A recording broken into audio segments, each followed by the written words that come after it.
नमस्कार, स्वागत है आपका आवाज समाचार में। मैं हूं आपके साथ दीपाली नंदा। बुलेटिन में सबसे पहले आपको बताएंगे इस वक्त की बड़ी हेडलाइंस। मॉनेटरी पॉलिसी में आरबीआई ने दरों में नहीं किया कोई बदलाव। रेपो रेट 5.5% पर कायम। पॉलिसी का रुख भी लगातार दूसरी बार रखा न्यूट्रल। गवर्नर संजय मल्होत्रा ने कहा, बैंकिंग सिस्टम में लिक्विडिटी को लेकर नहीं है कोई दिक्कत। मॉनेटरी पॉलिसी के बाद सीमित दायरे में बंद हुआ बाजार। बैंक निफ्टी में निचले स्तर से रिकवरी। फार्मा और आईटी शेयर्स में सबसे ज्यादा दिखा दबाव। एनएसडीएल की अच्छी लिस्टिंग, 800 रुपए इश्यू प्राइस के मुकाबले बीएसई पर 880 रुपए प्रति शेयर पर लिस्टिंग। उधर श्री लोटस डेवलपर्स की शानदार एंट्री, करीब 20% प्रीमियम पर हुआ लिस्ट।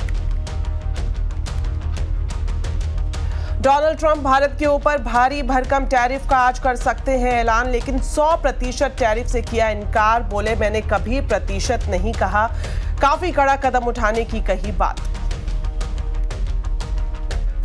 जीएसटी नोटिस मिलने से परेशान छोटे वेंडर्स को मिल सकती है राहत। सूत्रों के मुताबिक इंटरेस्ट और पेनल्टी हो सकती है माफ। केंद्र और राज्य सरकारों का कारोबारियों को राहत देने पर विचार। सीएनबीसी आवाज एक्सक्लूसिव।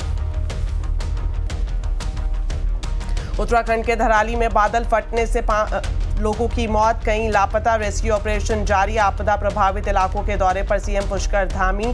हवाई सर्वेक्षण से हालात का लिया जायजा। हिमाचल प्रदेश में लगातार बारिश से बिगड़े हालात। किन्नौर में जमीन खिसकने से पत्थरों की बरसात। किन्नौर के साथ साथ कैलाश यात्रा में फंसे श्रद्धालुओं का आईटीबीपी जवानों ने किया रेस्क्यू। कालका, शिमला और चंडीगढ़ मनाली हाईवे बंद। दिल्ली में प्रधानमंत्री नरेंद्र मोदी ने कर्तव्य भवन का किया उद्घाटन। गृह और विदेश मंत्रालय समेत कई बड़े मंत्रालय नए भवन में होंगे शिफ्ट।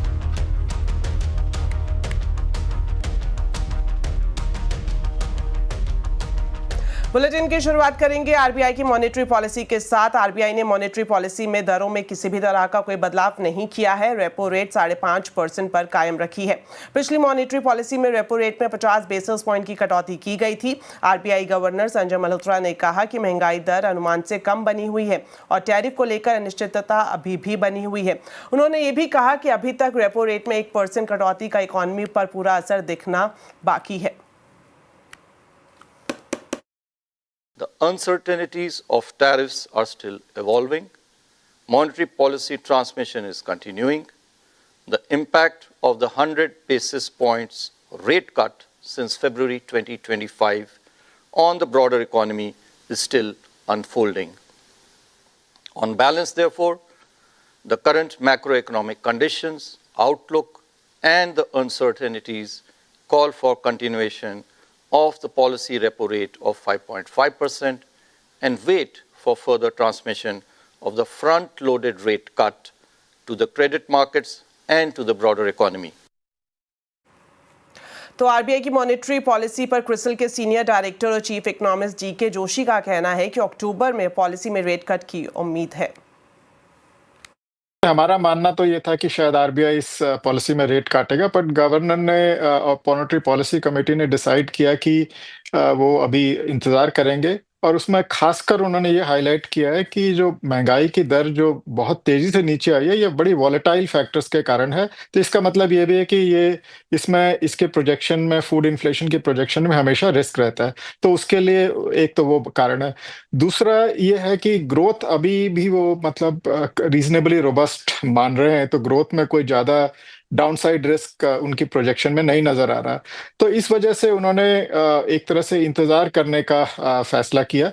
और अभी भी मेरा मानना यह है कि अभी रेट कट और होगा, एक और कब होगा वो अब नेक्स्ट अक्टूबर ही है पॉलिसी।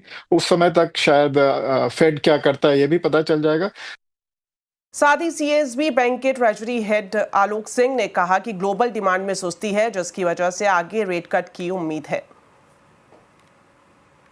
टर्मिनल रेट्स की बात मैं करूं तो हम लोग का भी विचार था इस बार कि रेट कट नहीं होगा, लेकिन अभी हम थोड़ा सा एक्सपेक्टेशन लेके चल रहे हैं कि टर्मिनल रेट रेपो का शायद 5% के आसपास हो सकता है, 5% तक जा सकता है। तो उस हिसाब से हम 2 रेट कट की एक्सपेक्टेशन करेंगे बाई मार्च। कारण इसके पीछे ये हैं कि अगर आप देखें तो Q4 की ग्रोथ में कोई रिवीजन नहीं है अपवर्ड्स। 6.3 का 6.3 है, जबकि 2 महीने अभी हो गए हैं पिछली पॉलिसी के स्टेप्स को लिए हुए। तो थोड़ा सा नर्वसनेस है वहाँ पे। मैं ये नहीं मानता कि इंडिया की ग्रोथ में नर्वसनेस रहनी चाहिए, लेकिन ग्लोबल डिमांड काफ़ी स्लो हो रही है। जैसे पिछला यूएस का डेटा आपने देखा होगा, और रेट का एक्सपेक्टेशन 5% का इसलिए भी है क्योंकि यूएस में रेट कट होने की संभावनाएं बढ़ती जा रही हैं बहुत जोर से। पहले तो खाली वहाँ के प्रेसिडेंट डिमांड कर रहे थे, अब जो है पिछला जो डेटा था नॉन फार्म पेरोल का, वो भी इतना बुरा था कि लोगों को काफ़ी सरप्राइजिंग लगा। साथ ही पाइपर सेरिका के फाउंडर और फंड मैनेजर अभय अग्रवाल ने कहा कि मार्केट पर ज्यादा असर नहीं दिखेगा। ये जो बड़ा मुद्दा है वो हमारा बाहर से आ रहा है, वो टैरिफ का डर है, उसका ज्यादा प्रेशर है। मुझे लगता है मार्केट इसको डाइजेस्ट करेगा और as a continued good policy लेगा, तो मुझे लगता नहीं कि मार्केट में कोई इसका नेगेटिव या पॉजिटिव रिएक्शन बहुत ज्यादा होगा। अभी तक का फीडबैक है अक्रॉस सेगमेंट्स, जो मैं बात करूं automobile plus paint, tiles, home equipment, consumer durables, वो थोड़ा कॉशियस है। तो ये बदल भी सकता है towards closer to the festive season. Suddenly demand भी आ जाती है कई बार। कोई aggressive buildup of inventory indicate नहीं कर रहे हैं डिस्ट्रीब्यूटर्स। चलिए बात करते हैं शेयर बाजार की। आरबीआई क्रेडिट पॉलिसी के बाद बाजार सीमित दायरे में बंद हुआ। सेंसेक्स 166 पॉइंट गिरा, वहीं निफ्टी 75 पॉइंट फिसलकर बंद हुआ। हालांकि उतार चढ़ाव के बाद बैंक निफ्टी में निचले स्तर से रिकवरी रही। मार्केट का पूरा अपडेट बता रही हैं कंचन नौटियाल। तो हफ्ते का तीसरा कारोबारी दिन आज की अगर हम बात करें तो बाजार में एक रेंज बाउंड मोमेंटम हमें देखने को मिला है। सेक्टर स्पेसिफिक अप्रोच देखी जाए तो फार्मास्यूटिकल, आईटी, रियलिटी, एफएमसीजी में एक प्रेशर बाउंड अप होता हुआ दिखाई दिया। देखिए आज आरबीआई का जो डिसीजन था वो भी आना था, कोई भी बदलाव नहीं हुआ है, जिसके बाद बाजार में हमें एक प्रेशर तो डेफिनेटली बाउंड अप होता हुआ दिखाई दिया है, लेकिन लोअर लेवल से वापस से एक रिकवरी आई है। स्टॉक स्पेसिफिक इस टाइम पे बात कर लेते हैं, देखते हैं कि किस तरीके का एक्शन हमें स्टॉक वाइज देखने को मिला है। निफ्टी में बढ़ने वाले Asian paints, HDFC life, Bharat electronics और ट्रेंड में एक हमें स्लाइटली अपटिक देखने को मिला है। लूजिंग पॉकेट की बात करी जाए तो देखिए आईटी पैक यहां पे सबसे ज्यादा शुमार है। विप्रो 0.25% की कमजोरी, सन फार्मास्यूटिकल, टेक महिंद्रा और इंडसइंड बैंक में हमें कमजोरी का रुख देखने को मिला है। मिड कैप की बात करी जाए तो ट्यूब इन्वेस्टमेंट यहां पे 3% के गेन, एबीएफआरएल में अगर बात करें तो करीब करीब 2% का इजाफा, एसीसी 2% और कमिंस इंडिया, इसके नंबर्स आने वाले हैं, नंबर से पहले ये तेजी देखने को मिल रही है। बात करते हैं मिड कैप के गिरने वालों की। बालकृष्ण इंडस्ट्री करीबन 6% के लॉस देखने को मिला है। कॉनकोर यहां पे 5% का, कोफॉर्ज में 4% और सुंदरम फाइनेंस की बात करी जाए तो 3.5% की कमजोरी यहां पे भी देखने को मिली है। लेकिन आज बाजार की ओवरऑल बात करें तो रेंज बाउंड मोमेंटम बना हुआ है और इनफैक्ट कैपिटल गुड जो स्टॉक्स हैं वहां पे भी जो कमजोरी का रुख था आज के सेशन में देखा गया है। एनएसडीएल यानी नेशनल सिक्योरिटी डिपॉजिटरी लिमिटेड की बाजार में अच्छी लिस्टिंग हुई। पहले ही दिन इस शेयर ने निवेशकों को मालामाल कर दिया।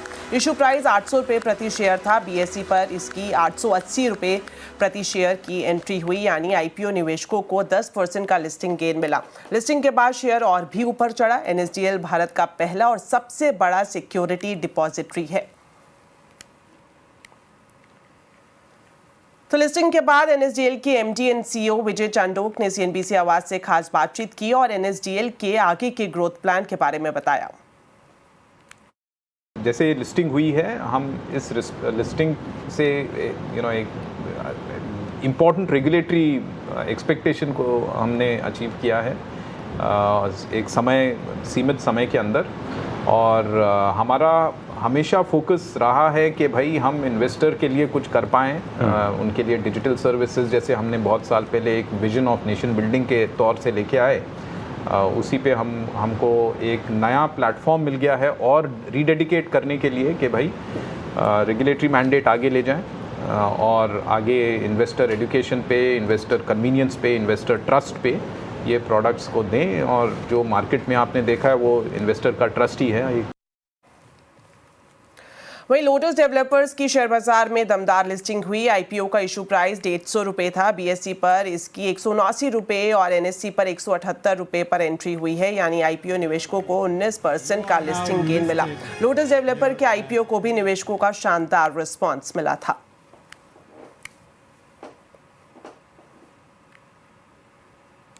चलिए अब आपको जीएसटी से जुड़ी सीएनबीसी आवाज की एक एक्सक्लूसिव खबर दिखाते हैं। जीएसटी नोटिस मिलने से परेशान छोटे वेंडर्स का इंटरेस्ट और पेनल्टी माफ किया जा सकता है। सूत्रों से मिल रही जानकारी के मुताबिक आपसी सहमति से केंद्र और राज्य छोटे कारोबारियों को राहत देने पर विचार कर रहे हैं। हालांकि इसके लिए आने वाली जीएसटी काउंसिल की बैठक का इंतजार करना पड़ेगा। डिटेल्स लेते हैं आलोक प्रियदर्शी से। तो आलोक, बताएं जीएसटी नोटिस में किस तरह की राहत छोटे कारोबारियों को देने पर विचार किया जा रहा है?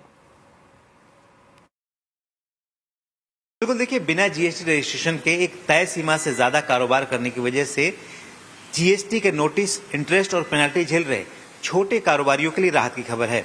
सीएनबीसी आवाज को सूत्रों से जानकारी मिली है कि जल्द ही इनका इंटरेस्ट और पेनल्टी माफ किया जा सकता है। दरअसल केंद्र सरकार की पहल पर सभी राज्यों ने एक आपस में सहमति बना ली है, जिसके तहत आगामी जीएसटी काउंसिल की बैठक में इंटरेस्ट और पेनल्टी को माफ करने पर फैसला हो सकता है।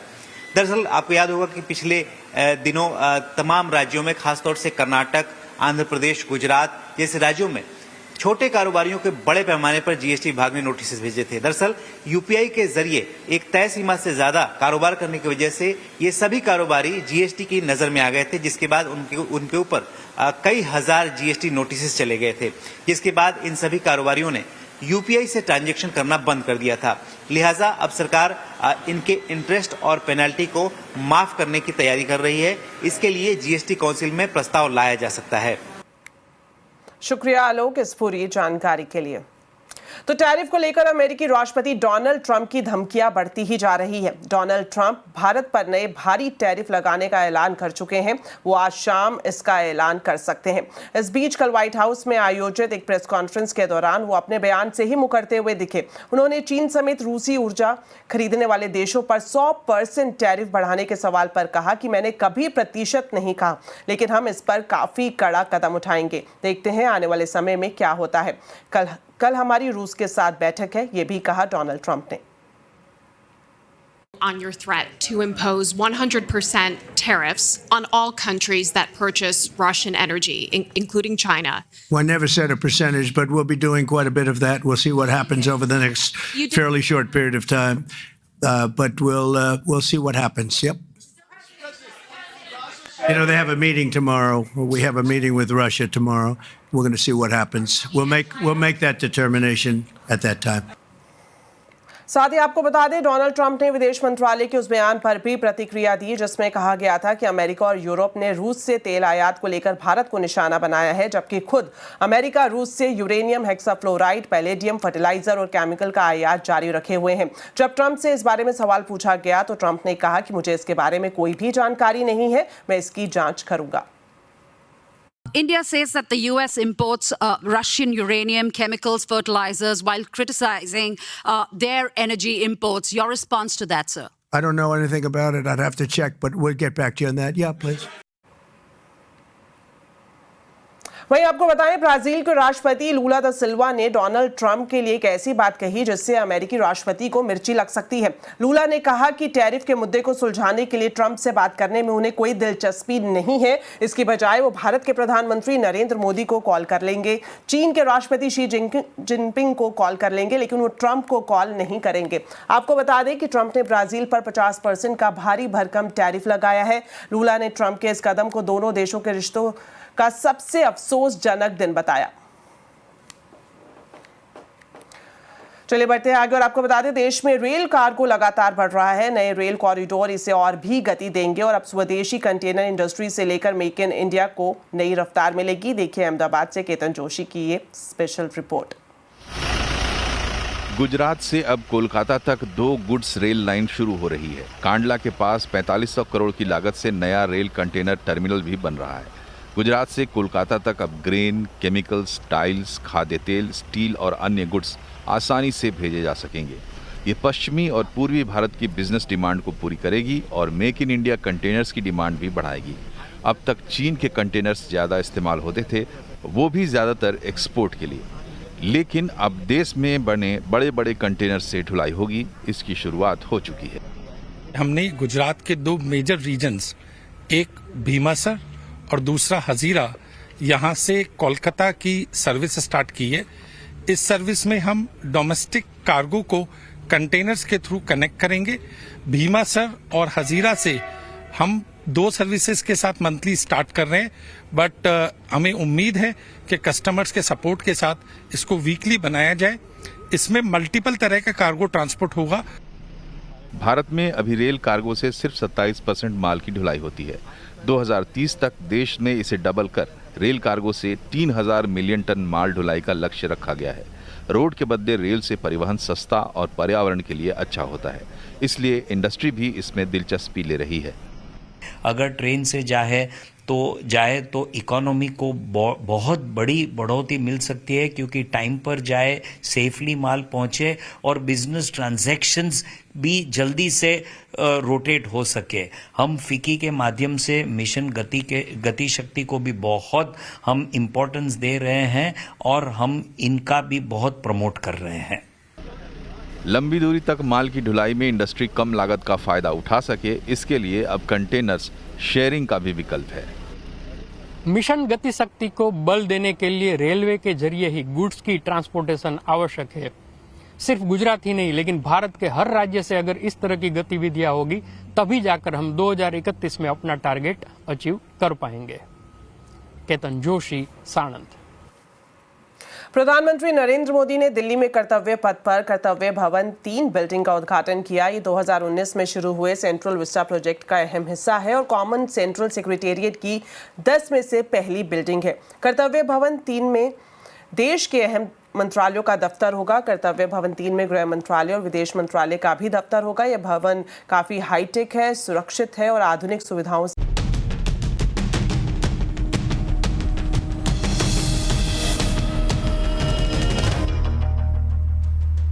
ब्रेक के बाद आपका स्वागत है। अब खबर उत्तराखंड से, जहां उत्तरकाशी के धराली गांव में बादल फटने से भारी तबाही हुई है। ऊंचाई वाले इलाके में बादल फटा, जिससे खीरगंगा नदी में सैलाब आ गया। इस घटना में अभी तक 4 लोगों की मौत हुई है और 70 से ज्यादा लोग लापता बताए जा रहे हैं। पूरे उत्तराखंड में लगातार बारिश हो रही है, इससे जगह जगह सड़कें नदी में बह गई हैं। SDRF, NDRF, ITBP और आर्मी की टीमें बचाव कार्य में जुटी हुई हैं। पहाड़ से जो भी मलबा बहकर आया था, उसे JCB के जरिए हटाने का काम भी जारी है। साथ ही वैकल्पिक रास्ते पर भी विचार किया जा रहा है। कल लगभग 130 के लगभग लोगों को रात को रेस्क्यू किया गया है और अभी लगातार खोजबीन जारी है। रास्तों में चूंकि काफ़ी ज़्यादा मौसम खराब होने के कारण से अनेक स्थानों पर मार्गों का जो संपर्क है वो कट गया है और कुछ पुल भी जो है क्षतिग्रस्त हो गए हैं। उसके कारण से वहाँ पर पहुँचना भी मुश्किल हो रहा है। इसी प्रकार से आपदा राहत का जो परिचालन केंद्र है देहरादून का, वो 24 घंटे काम कर रहा है, 24 घंटे समन्वय बना रहा है। तो उत्तरकाशी में क्या हालात है, ग्राउंड जीरो से बता रहे हैं संवाददाता बलबीर परमार। समय लगने की उम्मीद है, क्योंकि यहाँ पे तो पूरा पुल ही वॉश आउट हो रखा है। अभी NDRF की हमसे बात हुई तो वो भी उम्मीदें कर रहे हैं कि जल्द से जल्द खोलने की, लेकिन क्या उम्मीद लग रही है कि कब तक आप लोग इन सड़कों के जरिए रसद वहाँ पहुँचा पाएंगे? ये मेरे ख्याल से जितना हमारा बटवाड़ी 2 जगह, हमारा बटवाड़ी चौकी के क्षेत्र में जो है 2 जगह सड़कें टूटी हुई, ये एक आप सामने देख रहे हो। आगे डबरानी के बीच में भी ऊपर से पहाड़ से कुछ बोल्डर हैं, तो रोड अभी तो ब्लॉक है। तो सड़कें तो मेरे को लगता है कि ये 10-12 दिन लग जाएंगे इसमें बहाली होने में। लेकिन वहाँ पे जितने भी लोग हैं, धराली में हैं या बाहर के जो यात्री अगर कुछ है वहाँ पे, तो हम हेलीकॉप्टर की मदद से, जैसे ही आसमान साफ होता है, हमारे पास झाला हेलीपैड है, हमारे पास ये वारसू हेलीपैड है और उत्तरकाशी मातली हेलीपैड है। तो हेली सेवाओं की जो बाहर का आदमी होगा उसको हम जो है आज शाम तक या कल तक वहाँ पे सुरक्षित वापस ले आएंगे। सर, डेथ की भी कुछ जानकारी अभी तक आई है? डेथ की जानकारी अभी तक नहीं आई है। हमें एक बॉडी इस टाइम जो वहाँ से सूचना मिली है, एक बॉडी जो है ITBP आर्मी ने वहाँ रिकवर करी है और बाकी वो बहुत सारा मलबा, आप लोगों ने वीडियो देखी होगी, तो उसमें जो है काफ़ी अभी रिकवरी हो नहीं पाई है। तो एग्जैक्ट स्थिति कोई बताने की स्थिति में नहीं है कि किस मकान में कितने लोग। बिल्कुल, क्योंकि काफ़ी दिक्कतें हैं, चुनौतियाँ बतेरी हैं। चुनौतियाँ सबसे ज़्यादा अब ये है कि भाई जो ये रास्ता है ये जल्द से जल्द खोला जाए और जो रसद सामग्री है, क्योंकि वो रोड से जाया जाए, क्योंकि मौसम भी लगातार दुश्वारी पे है। भले ही अभी मौसम थोड़ा खुला है, लेकिन मौसम किसी भी टाइम यहाँ पे बारिश आ सकती है, जिससे कि जो हेलीपैड की जो बातचीत चल रही है, जो हेलीकॉप्टर की बातचीत चल रही है, उनमें भी अभी उड़ान नहीं भरी गई है। वहीं दूसरी तरफ हिमाचल प्रदेश के किन्नौर जिले से भी डराने वाली तस्वीरें सामने आ रही हैं। भारी बारिश के बाद फ्लैश फ्लड और लैंडस्लाइड हुआ है। प्रशासन और बीआरओ की टीमें मौके पर राहत और बहाली के कार्य में जुटी हुई है, लेकिन लगातार पत्थर गिरने की वजह से काम में दिक्कतें आ रही हैं। आपदा की वजह से शिमला, मंडी, सोलन और कुल्लू में स्कूलों की छुट्टी कर दी गई है। फिलहाल किन्नर कैलाश यात्रा को भी स्थगित कर दिया गया है। तो चलिए इसी के साथ फिलहाल इस बुलेटिन में इतना ही। आप खबरों पर अपडेट रहें, CNBC आवाज से जुड़े रहें हमारे सोशल मीडिया हैंडल्स के जरिए। नमस्कार।